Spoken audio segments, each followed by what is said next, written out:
Hello everyone, শুভ সন্ধ্যা। কেমন আছো তোমরা সবাই? আশা করছি তোমরা সব খুব ভালোই রয়েছো। আমি সুস্মিতা, আমার ছোট্ট একটা ব্লগে তোমাদের সবাইকে জানাই ওয়েলকাম, অনেক অনেক ভালোবাসা। তো সন্ধ্যেবেলা থেকে ব্লগটা শুরু করলাম এই কারণে, কারণ সন্ধ্যেবেলাতে আর কি রেডি হয়েছি। এখন তো দেখতেই পাচ্ছ মেকআপ করে পুরো রেডি হয়ে গেছি, যাবো একটা অনুষ্ঠান বাড়িতে। আগের দিন তো তোমার তো ব্লগ শেয়ার করেইছি বোনের বিয়েতে, তো তারই আজকে রিসেপশান আছে, তো সেই রিসেপশান বাড়িতে যাব। তো চলো ব্লগটা পুরো দেখতে থাকো। পুরো রেডি হয়ে গিয়েই তারপর তোমাদের আর কি ব্লগটা স্টার্ট করলাম। ছোট্ট মেয়ে, ওকে নিয়ে আর কি রেডি হওয়াটা খুবই টাফ ব্যাপার। ওকে এখন রেডি করাইনি, ওকে রেডি করাবো। ওর বাবা রেডি হয়ে গেছে আর আমি রেডি হয়ে গেছি, তারপর ওকে রেডি করাবো। ওকে না আগে রেডি করালে জামা কাপড় ময়লা করে দেবে।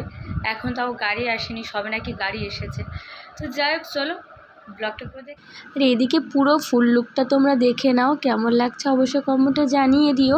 আর আমি না আজকে একটু চুলটা ছেড়েই দিয়েছি, ভাবলাম চলো চুলটা আজকে ছেড়েই দেওয়া যাক, যেহেতু গাড়িতে করে যাব অত চুলের ঝামেলা থাকবে না, সেইভাবে চুলটা ছেড়ে দিয়েছি। আর পচা গরমে তার উপরে আবারে যাই হোক। তো আই মেকআপটা না আমার আজকে যেন কেমন মনটা খুঁতখুত করছিলো, আই মেকআপটা কেমন যেন কালচে কালচে মতন করে ফেলেছি, তাড়াহুড়ো করে ফেলেছি।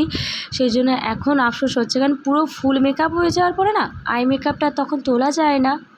তো তোমাদের কেমন লাগছে জানিও, আমার তো ভালো লাগছে না, কেমন পেদনি লাগছে। যাই হোক, আপাতত গাড়ি চলে এসেছে আর আমরা এদিকে দেখতে দেখতে গাড়িতে উঠে প্রায় মেয়ের বাড়িতে চলে এসেছি, শ্বশুর বাড়িতে। আর আমার মামসোনাকে কোলে করে নিয়ে এখন বিয়ে বাড়িতে ঢুকছি। বিয়ে বাড়িতে না, রিসেপশান বাড়িতে, সরি। চলো তোমাদের আমার বোনকে দেখাই।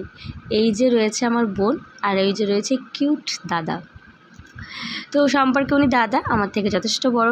তো যাই হোক, দুজনকে বেশ মিষ্টি লাগছে। এদিকে মা মামসোনাকে ধরে বসে রয়েছে আর মামের সামনে দিদি দাঁড়িয়ে রয়েছে। চলো স্ট্যাটারে কী কী হয়েছে সেটাই তোমাদেরকে দেখাই। এদিকে তো রয়েছে lassi, Thums Up, Sprite, pakora, আবার রয়েছে আইসক্রিম। আর ওদিকে কী রয়েছে আমি জানি না, আমি তো জানোই কোনো রকম কিছু খাই না, একেবারে সোজা পাতে বসে পড়ি খেতে।